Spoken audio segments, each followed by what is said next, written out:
Graça e paz do Senhor Jesus a todos. Hoje nós vamos começar 1 Coríntios capítulo 4. Esse capítulo é muito bonito porque vai falar da importância dos homens de Deus. Aqueles homens que o Senhor separou, que o Senhor elegeu, que o Senhor escolheu para estar à frente do ministério, para estar à frente da obra do Senhor. A esses homens você tem que honrar. A esses homens você tem que ouvir. A esses homens também você tem que obedecer, porque se eles foram escolhidos, se eles estão ali como dispenseiros, como ministros do Evangelho, eles precisam ser ouvidos. Você deve a eles esse respeito.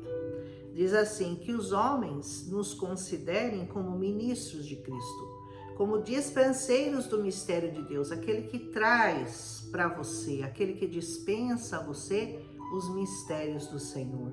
Além disso, o que se requer dos dispenseiros é que cada um se ache fiel. Você provavelmente conhece bem a vida do seu pastor, aquele que você confia os seus problemas, aquele a quem você abre seu coração, aquele que dá direções na sua vida. Então não fique procurando direção em muitos lugares, não fique muito preocupado em ficar procurando na internet alguém que está pregando uma palavra, ai, falou comigo, ai, o Senhor falou comigo. O Senhor fala com você de duas formas, através da palavra dele, por meio do Espírito Santo de Deus, e através daqueles que ele separou para serem os nossos guias, serem aqueles pastores que vão conduzir-nos como ovelhas. Aleluia! Então, seja muito fiel à sua igreja, ao seu pastor, como você é fiel ao Senhor. Amém? Todavia, ele diz, a mim muito pouco se me dá de ser julgado por vós. Paulo diz, eu não estou preocupado com o julgamento de vocês. Aliás, nenhum juízo humano eu estou preocupado que venha me julgar. Nem eu, ele diz, nem eu tampouco me julgo. Sabe qual que era a preocupação de Paulo? Ele diz assim, em nada eu me sinto culpado, mas nem por isso eu me considero justificado. Ele não tinha coragem de julgar-se a ele próprio, porque ele sabia que quem o julgava é o Senhor. Então, você deve ter esse mesmo sentimento de Paulo. Não se sinta culpado por nada, mas também não se sinta justificado por você mesmo, porque só um pode nos julgar. Não são homens e não é você mesmo que se julga, é o Senhor que julga a todos nós. Linda essa revelação de Paulo, né? Porque em nada, ele diz assim, portanto, nada julgueis antes do tempo. Antes do tempo do Senhor, não julgue nada, até que o Senhor venha, até a chegada dele. Não, a palavra de Deus diz, você não julgue para você não ser julgado. Então você não pode julgar, você não pode ser julgado, porque quem vai nos julgar é o Senhor.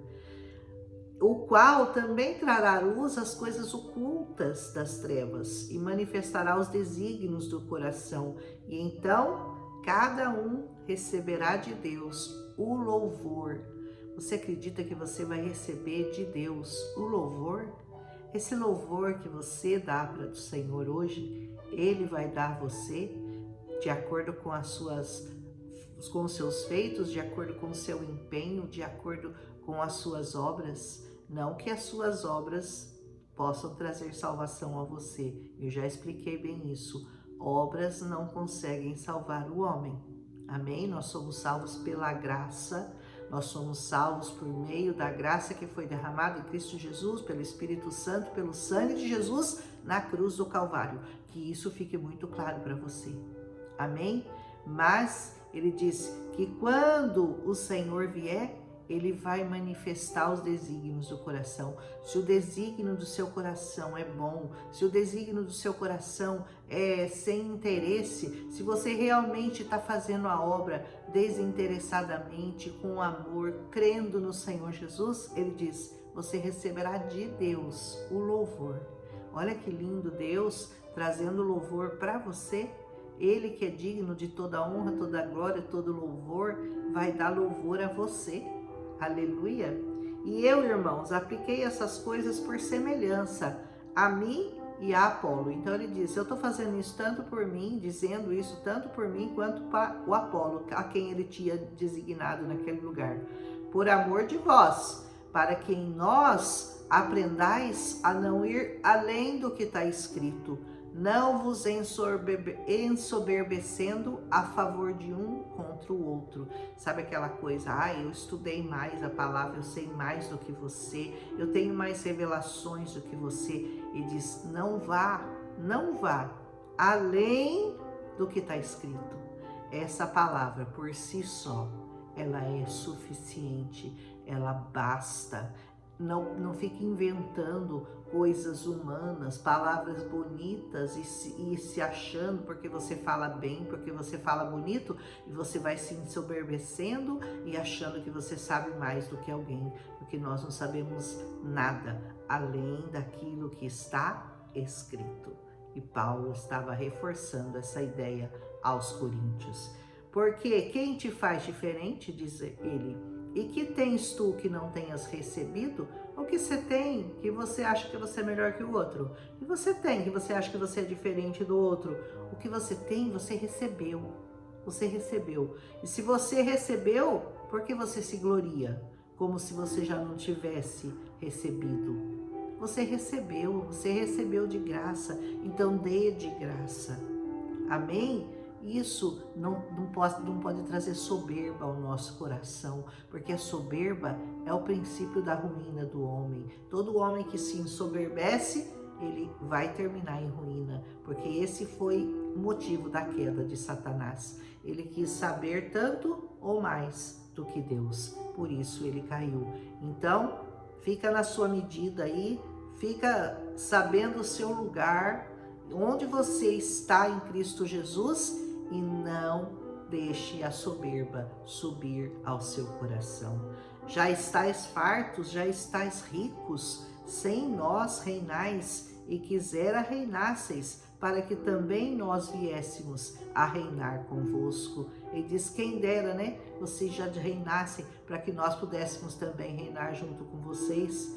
Porque eu tenho para mim que Deus, olha o que ele tinha para ele, que Deus tinha a ele, deixado a ele como apóstolo. Ele diz, eu tenho para mim que Deus a nós, os apóstolos, nós nos pôs por último, como se fôssemos condenados à morte.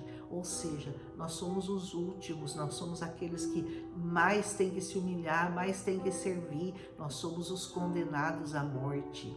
Ele diz assim, pois nós somos feitos espetáculo ao mundo, aos anjos e aos homens. Nós somos loucos por amor de Cristo, e vós, sábios em Cristo, nós, os apóstolos, fracos, e vós, fortes, vós, ilustres, e nós, vis. Olha a posição que Paulo se colocava com relação à igreja, com relação aos demais. Ele se colocava como o último dos últimos, como o mais vil, como o mais fraco, como o mais dependente, o mais louco. E aquilo que era verdadeiramente sabedoria que ele tinha, nós reconhecemos que ele tinha, ele dava essa honra ao próximo. Ele não pegava honra para ele, ele não se ensoberbecia. Você está entendendo o que Paulo fala aqui?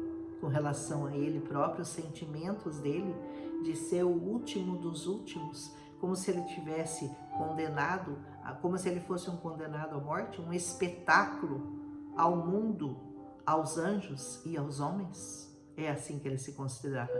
Até essa presente hora ele diz, nós sofremos fome, sofremos sede e estamos nus, e recebemos bofetadas e não temos pousada certa. Assim que eles eram tratados. Eles passavam fome, eles eram deixados nus, eles passavam frio, eles tinham sede, porque eles eram levados para as prisões, eles eram esbofeteados na cara até aquele momento. E nós nos afadigamos, ele diz, trabalhando com as nossas próprias mãos, porque Paulo produzia tendas, viu? Ele não vivia só de ofertas, ele vivia com o trabalho dele. Somos injuriados, ele diz, e bem dizemos, somos perseguidos e sofremos, mas somos blasfemados e rogamos até ao presente temos chegado a ser como o lixo desse mundo e como a escória de todos. Olha como que Paulo estava dizendo que ele era tratado e como ele se sentia, né? Eu não escrevo essas coisas para vos envergonhar, mas para alertar, para admoestar-vos como meus filhos amados. Porque ainda que tivesseis 10.000 aios, o que quer dizer 10.000 aios, né? São aqueles que, como se fossem tutores, que ensinavam a lei às pessoas. E vocês, ainda que vocês tivessem 10.000 aios, né? 10.000 tutores que ensinam a lei para vocês em Cristo, não teriais, contudo, muitos pais, porque eu, pelo Evangelho, vos gerei em Cristo Jesus.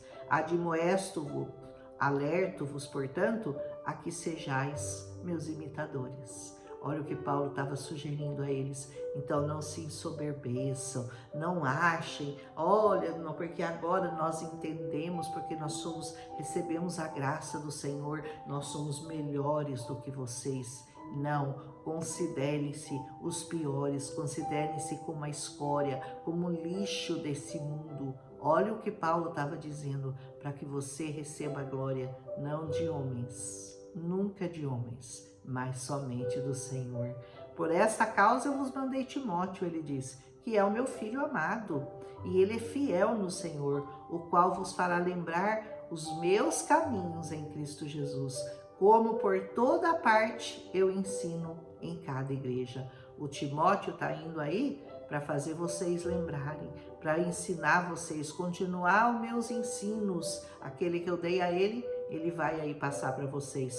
Mas alguns aí andam ensoberbecidos, como se eu não houvesse de ter ido convosco. Vocês estão achando que eu não vou mais aí, né? Vocês estão achando que vocês já estão ensinando todo mundo, vocês agora são sabidões, vocês agora têm o domínio da palavra, vocês estão com o poder nas mãos, então vocês estão se achando, né? Não é bem assim. Paulo está dizendo, mas em breve eu vou aí ter convosco, se o Senhor quiser. E então eu conhecerei, não as palavras dos que andam ensoberbecidos, mas o poder.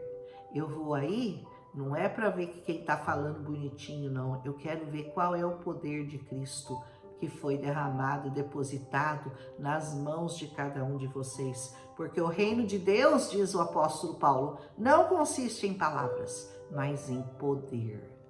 Essa palavra é poderosa. Quando você fala essa palavra, você tem que saber, você tem que ter isso na sua mente, que você está falando uma palavra que pode mudar uma vida. Mas nem por isso você deve se sentir maior ou melhor do que qualquer outra pessoa. Porque tudo é pela graça, porque tudo é pela misericórdia. E se você se ensoberbecer, você perde o poder do Espírito Santo na sua vida.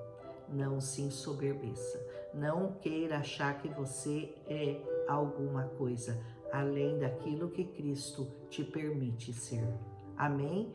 Um ministrador da palavra, um pregador da palavra, alguém que estuda, conhece essa palavra e crê no poder dessa palavra. É só isso que você é. Amém? O que quereis? Paulo pergunta no final da carta. O que vocês querem? Eu vou ter com vocês com vara ou com amor e espírito de mansidão? Como é que vocês querem que eu vá aí? Porque se eu souber que vocês estão se achando, se ensoberbecendo, querendo pregar para os outros como se vocês fossem os maiorais e não como os últimos, como nós temos que ser considerados como apóstolos, então eu vou aí com a vara. Como é que você quer que eu vá? E muitas vezes os homens, em geral, eles não sabem lidar bem com a vara e com o cajado. E o Senhor só nos ensina assim, com vara e cajado. Você está querendo passadinha de mão na sua cabeça? Ai, como você é linda, como você é uma princesa, como você é maravilhosa. Não, essa palavra aqui nos mostra o quão miserável nós somos, o quanto nós somos maus e o quanto nós temos que estar enraizados, arraigados a essa palavra, para nós conseguirmos extrair de nós alguma coisa boa. E só por meio de Cristo Jesus, e não pela sua capacidade, e não pelo que você é que vai sair coisa boa de você, porque você é mau. E isso quem diz é o Senhor. Ele diz, se vocês sendo maus, porque a própria palavra diz, você é mau, sendo maus, vocês sabem dar coisas boas aos seus filhos, quanto mais eu, o Senhor, não vou dar a vocês as coisas boas do alto, as coisas que vêm do céu. E o que isso traz para a sua vida? Isso traz paz para a sua vida, isso traz alegria, isso traz gozo, mas soberba jamais. Achar que você é melhor do que alguém, que você sabe mais do que alguém, que você pode, que você com palavras persuasivas, você vai fazer alguém reconhecer a sua grandeza. Se você pensa assim, você está no lugar errado e você não está pregando essa palavra de acordo com como ela é. Por que Cristo te alcançou? Porque você era bonzinho? Porque você era melhor que os outros? Não, porque você era pior. Porque eu era pior. E aí essa palavra me alcançou. E ai de mim, se eu não tiver isso em mente, que eu não sou nada, eu não sou ninguém. E essa palavra que eu carrego, eu sei o poder que ela tem, mas ela não é minha. Então, o mérito também não é meu. A glória não é minha, a honra não é minha, porque dele, por ele e para ele são todas as coisas. Aleluia! Espero que você tenha entendido e tenha gostado de 1 Coríntios capítulo 4. Eu gostei muito, nos ensina bastante sobre humildade, sobre submissão, sobre estar debaixo de autoridade. Respeite a autoridade que o Senhor colocou sobre a sua vida, seu pastor e os outros que ministram na sua vida lá no lugar onde você escolheu para congregar. Um abraço e até amanhã com 1 Coríntios capítulo 5.